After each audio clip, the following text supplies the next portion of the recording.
Hello everybody, I am Rohit Kumar from India. आदरणीय अध्यक्ष महोदय, सम्मानित निर्यांकनगण, मंच पर उपस्थित सभी अतिथिगण एवं मेरे प्रिय साथियों जो इंटरनेट पर सोशल मीडिया पर मुझे देख रहे हैं। आज सोनम वांगचुक का आंदोलन और सरकार की जिम्मेदारी के बारे में चर्चा करने वाला हूँ। आज मैं आपके सामने एक ऐसे विषय पर अपने विचार रखने आया हूँ जिसने पूरे देश का ध्यान अपनी ओर आकर्षित किया है। यह विषय सोनम वांगचुक का आंदोलन और सरकार की जिम्मेदारियों के बारे में बताती है। तो साथियों, भारत एक लोकतांत्रिक देश है। हमारे संविधान ने प्रत्येक नागरिक को अपनी बात रखने, शांतिपूर्ण तरीके से विरोध करने और सरकार से सवाल पूछने का अधिकार दिया है। लोकतंत्र की सबसे बड़ी शक्ति यही है कि जनता और सरकार के बीच संवाद बना रहे। जब संवाद मजबूत होता है तब लोकतंत्र भी मजबूत होता है।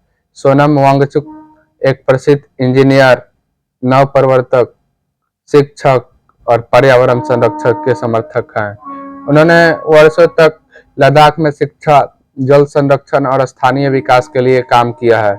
उनका नाम केवल एक व्यक्ति का नहीं बल्कि नवाचार, पर्यावरण और समाज सेवा का प्रतीक बन चुका है।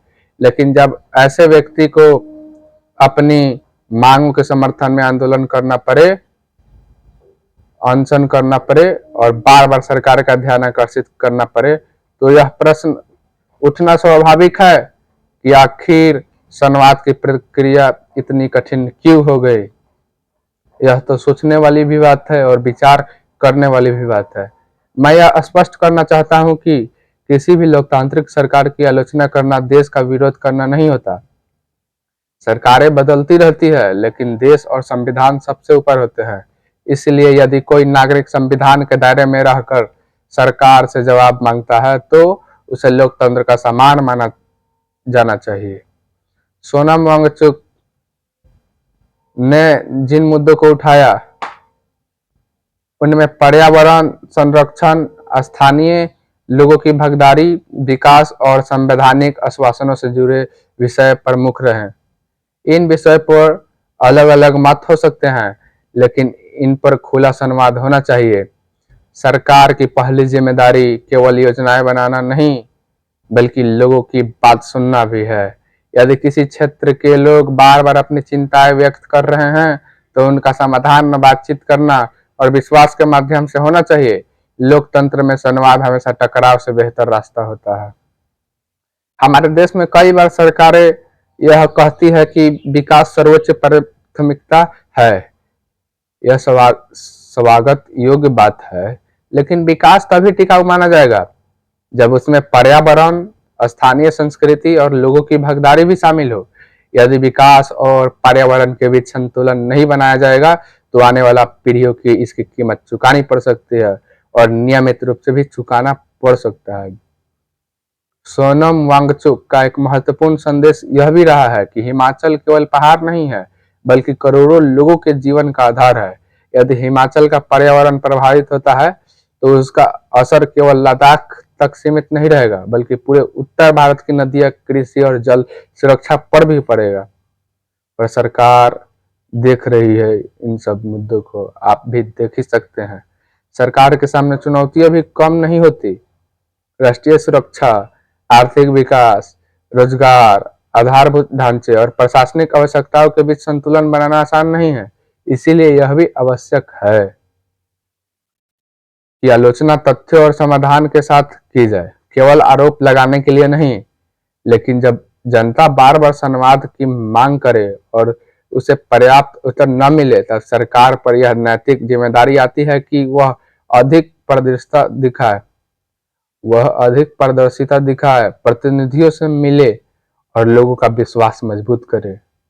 ये तो प्रतिनिधियों का दायित्व बनता है, पर वो लोग ऐसा नहीं करते। लोकतंत्र की असली पहचान यह नहीं है कि सरकार की कभी आलोचना न हो।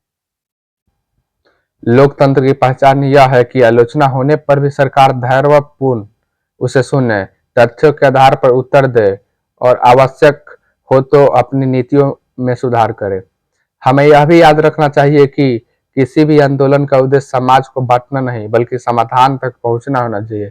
इसीलिए सरकार और आंदोलनकारी दोनों पक्षों की जिम्मेदारी है कि वे शांतिपूर्ण और संवैधानिक तरीकों से आगे बढ़े। प्रिय साथियों, आज भारत विश्व की बड़ी अर्थव्यवस्थाओं में शामिल है। हमारा लक्ष्य विकसित भारत बनना है, लेकिन विकसित भारत केवल ऊंची इमारतों और चौड़ी सड़कों से नहीं बनेगा। विकसित भारत तब बनेगा जब विकास के साथ न्याय, पारदर्शिता, पर्यावरण संरक्षण और नागरिक का विश्वास भी जुड़ा होगा। और इसमें तो नागरिक का विश्वास कैसे आप समझ सकते हैं? यदि कोई नागरिक सरकार से सवाल पूछता है तो सरकार को उसे लोकतंत्र का हिस्सा मानना चाहिए, और यदि सरकार जनता की बात सुनती है तो जनता को भी सरकार की चुनौतियों को समझना चाहिए। यही लोकतंत्र का संतुलन है और यही होना चाहिए। अंत में मैं यही कहना चाहूंगा कि भाषण किसी राजनीतिक दल के समर्थन या विरोध के लिए नहीं, बल्कि लोकतांत्रिक मूल्यों के समर्थन में है। हमारा उद्देश्य किसी भी व्यक्ति या संस्था को कमजोर करना नहीं, बल्कि संवाद, जवाबदेही और संविधान की भावना को मजबूत करना होना चाहिए। आइए हम सभी यह संकल्प ले कि हम मतभेद रख सकते हैं, लेकिन मनभेद नहीं। हम प्रश्न पूछ सकते हैं, लेकिन शांति और कानून के दायरे में रहकर। और हम ऐसा भारत बनाएंगे जहां विकास, पर्यावरण, लोकतंत्र और नागरिक अधिकार सभी साथ साथ आगे बढ़े। तो बहुत बहुत धन्यवाद। जय हिंद।